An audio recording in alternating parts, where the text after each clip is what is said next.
Napaka-intense nga ng laban ng OKC Thunder laban sa Denver Nuggets sa kanilang Game 5 ng Best of 7 series sa Western Conference Semifinals. Nanaig ang Oklahoma City Thunder laban sa Denver Nuggets sa score na 112-105 upang makuha ang 3-2 na kalamangan sa kanilang serye. Pinangunahan nga ni SGA ng Thunder sa pamamagitan ng 31 points at 7 assists.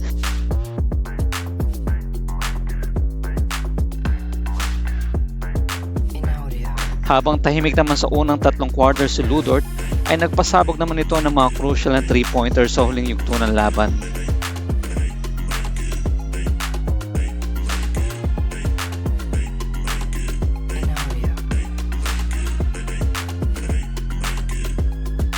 Bagamat nagtala si Nikola Jokic ng 44 points at 15 rebounds para sa Nuggets, hindi naman ito naging sapat upang pigilan ang pag-angat ng Thunder sa huling lugto ng laban.